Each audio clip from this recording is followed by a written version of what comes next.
Accident होता है तो हमारी हड्डियां भी टूट जाती है, राइट। फिर जो स्पोर्ट्स पर्सन है उनके मसल्स और लिगामेंट्स बाहर से अंदर से भी ज्यादा प्रेशर आने के कारण भी टूट जाते हैं, ठीक है।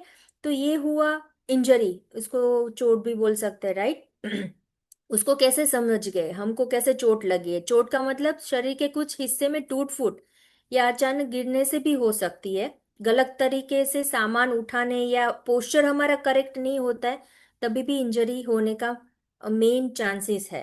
उसके भी तीन मेन उसको बोल सकते हैं, तीन टाइप्स है। हम बोलते हैं कि स्प्रेन हो गया, स्ट्रेन हो गया, फ्रैक्चर हो गया, ठीक है, मोच आ गई। जैसे हम नॉर्मल उसमें बोलते हैं कि हमको स्प्रेन आ गया, राइट। चलते चलते कभी हमारा पैर स्प्रेन हो जाता है, एंकल आपका है वो ट्विस्ट हो जाता है, राइट। तो उसमें लिगामेंट खिंचाने से होता है। फिर what about the strain, strain क्या होता है, कभी कभी हम ज्यादा जैसे जिम में जाके हम ओवर करते कि भाई नहीं आज मेरे को ये डंबल्स उठाना है, मैं इतना का उठाऊंगा। फिर उसके बाद हमने करेक्ट वार्म अप करके किया है, स्ट्रेचिंग करके किया है, तो अपने जो मसल्स है उसको प्रॉब्लम नहीं होगा। पर आप जैसे डायरेक्टली कि भाई नहीं कुछ नहीं होगा, मैं तो एवरीडे करता हूँ, तो उसमें कभी कभी स्ट्रेन आने के भी चांसेस ज्यादा है।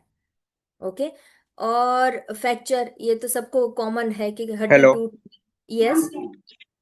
हाँ, मेरे को यस यस। अभी अभी मैंने जिम स्टार्ट किया है, 3 महीने हुए हैं।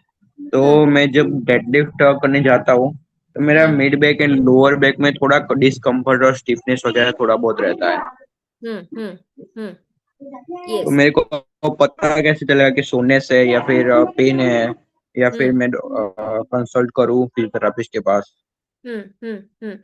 बेसिकली वही अभी हमने ये अक्षय जी से बात की ना, कि बेसिकली क्या होता है कि हमारा पोस्चर जितना करेक्ट होगा उतना मसल्स, जैसे हम बोलते हैं कि हमारा बॉडी एकदम स्ट्रेट लाइन में होना चाहिए, नहीं फॉरवर्ड बेंडिंग होना चाहिए, नहीं बैकवर्ड बेंडिंग होना चाहिए। जितना आपका पोस्चर अच्छा रहेगा उतना ये सारे मसल्स के पेन कम होगा। लॉन्ग सिटिंग अवॉइड करनी है। बैठना है तो आपको अच्छे से बैक सपोर्ट के साथ बैठना है। खड़ा होना है तो भी आराम से जग के साथ नहीं खड़े होना है। स्लीपिंग टाइम में भी आप जैसे पूरी रात हम 6 to 7 आवर्स सोते हैं और विंटर है, तो विंटर में ये सारा स्टिफनेस का प्रॉब्लम आता ही है, तो हमको टर्न लेके फिर आराम से खड़े होना है। और उसके साथ थोड़ा हम गर्म पानी का सिकाई कर सकते हैं और थोड़ा बैक का स्ट्रेंथनिंग भी कर सकते हैं,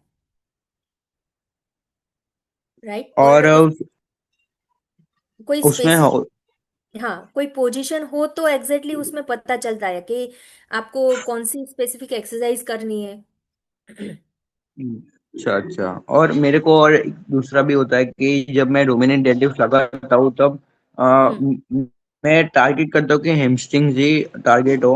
हम्म बट वो फिर लोअर बैक में आता है, थोड़ा पोस्चर में प्रॉब्लम भी आ जाता है फिर उसके बाद। तो ये हुआ ना अभी मैंने जो बोला ना कि स्ट्रेन, तो ये जो आप अभी बोल रहे हो तो नॉर्मली वो स्ट्रेन का ही चल रहा है कि लोअर बैक मसल्स में जो लोअर के बैक मसल्स रहते हैं अपने एक्सटेंसर मसल्स, आगे वाले जो है अपने फ्लेक्सर्स है, पीछे वाले वो एक्सटेंसर मसल्स है, ठीक है। वो दोनों अच्छे से रहेंगे तो बैक बैक में प्रॉब्लम नहीं आता है। नॉर्मली हम लोग ऐसे पेशेंट को बोलते हैं कि फ्लेक्सर मसल्स भी आपके स्ट्रांग रहने चाहिए, एक्सटेंशन मसल भी आपके स्ट्रांग रहने चाहिए, दोनों का बैलेंस रहेगा तो कभी भी स्ट्रेन भी नहीं होगा और बैक पेन भी नहीं होगा आपको। तो इसलिए नॉर्मली कभी भी आप जिम का कुछ भी स्टार्ट करो या कोई भी, जैसे अभी विंटर है तो सब रनिंग या कुछ भी स्टार्ट करते, सबसे पहले वार्म अप और थोड़ी स्ट्रेचिंग एक्सरसाइज होने के बाद ही आप पूरा अपना शेड्यूल चालू करो, ऐसे डायरेक्ट मत करो। राइट। और उसके लिए फिर मैंने, अगर मेरे को बहुत डिस्कम्फर्ट हो रहा था इसलिए फिर मैंने हाइपर एक्सटेंशन शुरू किया फिर मैंने, ये यस ट्रू ट्रू। इसीलिए। हाँ हाँ, तो उससे भी काफी फर्क पड़ेगा आपको। Nice nice. गुड। सो मिस्टर कुमार, हम लोग कंटिन्यू करेंगे अभी सेशन को। अगर आपको इन बिटवीन किसी को क्वेश्चन है और तो आप पूछ सकते हो, और आप बाद में भी डॉक्टर नेहल के साथ ऑनलाइन सेशन ले सकते हो। Thank you doctor Nehal for the answer. Can we yeah continue our present? Yes yes yes yes yes sure sure.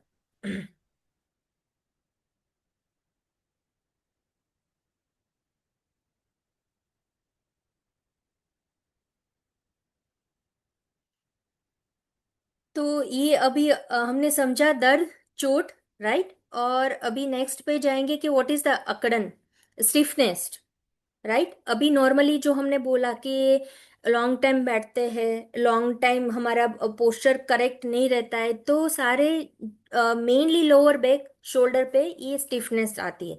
तो उसमें क्या होता है कि आपको हलन चलन में रुकावट आती है, राइट। और फिर आपको लगता है कि कहीं पे भी कुछ अटक रहा है या भारीपन आपको महसूस होता है, राइट। तो उसको कैसे समझे, नॉर्मली हमको तो पता है कि स्टिफनेस क्या है, पर जैसे भी आप दरवाजों खोलने में ताकत लगानी पड़ती है, वो कभी कभी जंग लग जाता है दरवाजे पे, ठीक है, तो उसको खींचने में कैसे होता है, सेम उसको हम नॉर्मल फिजियोथेरापी में स्टिफनेस बोलते हैं, राइट।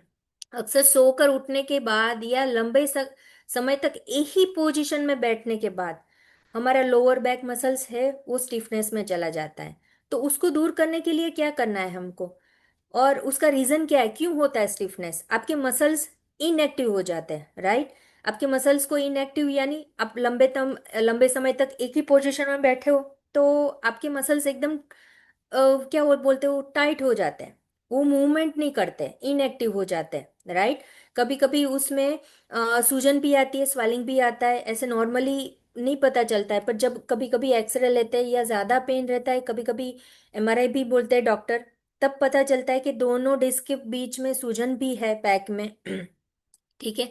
और फिर एज में भी ये स्टिफनेस ज्यादा, जैसे अभी 60 अप पेशेंट में जाओगे तो स्टिफनेस ज्यादा बढ़ती है, राइट, क्योंकि उनका एक्टिवनेस कम रहता है, और विंटर में भी ठंड में आपके मसल्स ज्यादा टाइट हो जाते हैं, स्टिफ हो जाते हैं।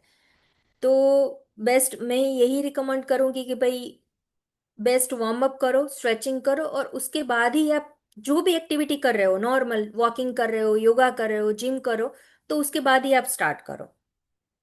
ओके। अभी फिजियोथेरेपी कैसे कैसे हमको मदद करती है, जैसे हमने बोला कि भाई मैं नॉर्मली सबको ऐसे ही बोलती हूँ कि भाई आप मेडिसिन कम लो, जैसे गर्म पानी का शिकाय करो, कभी कभी जरूरत पड़ती है तो इलेक्ट्रोथेरापी, जैसे उसमें भी अल्ट्रासाउंड आता है, जैसे स्पेसिफिक टेंडर होता है, पॉइंट रहता है, पॉइंट पेन, ठीक है, तो उसके लिए इलेक्ट्रोथेरापी है। ये सारा एक्सरसाइज थेरापी में आता है कि भाई आपकी मोबिलिटी कम है, झकड़न कम है, तो उसके लिए आपको मोबिलिटी के लिए आपको स्ट्रेचिंग करनी पड़ती है, ठीक है।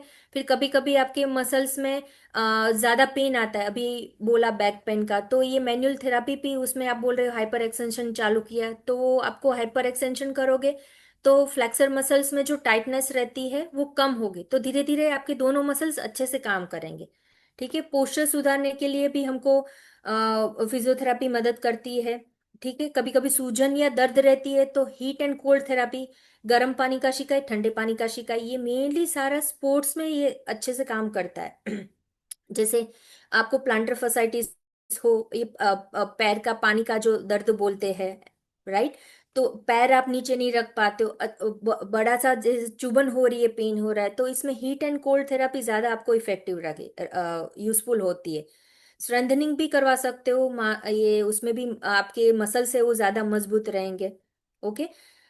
अभी देखते हैं कि कौन से 7 पॉइंट्स है, उसको आपको देखने के बाद कभी भी नहीं, मेरे को अभी ये लगातार हो रहा है, इतना आप इग्नोर कर रहे हो, इतना आप प्रिकॉशंस ले रहे हो, लेकिन फिर भी ये पेन हो रहा है, तो उसके बाद आपको फिजियोथेरापिस्ट को दिखाना चाहिए, ठीक है। तो उसका उसके मेन 7 पॉइंट्स क्या है, पहले फर्स्ट है लगातार बना रहने वाला दर्द, यानी परसिस्टेंस पेन, ठीक है।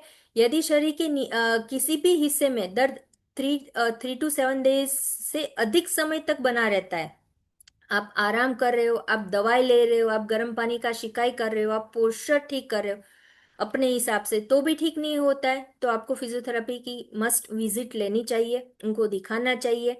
तो वो पूरा असेसमेंट करके फिर आपको बोलेंगे कि आप ये एक्सरसाइज करो, आप ये एक्सरसाइज करो, ये प्रिकॉशन लो। कभी कभी इलेक्ट्रोथेरापी की भी जरूरत रहती है, मैनुअल थेरापी की जरूरत रहती है, राइट। तो ये मेन पॉइंट है कि 3 to 7 डेज के बाद भी आपका पेन बढ़ता है या सेम रहता है, तो भी आपको फिजियोथेरापी के पास जाना चाहिए। ये हो गया हमारा फर्स्ट पॉइंट। सेकंड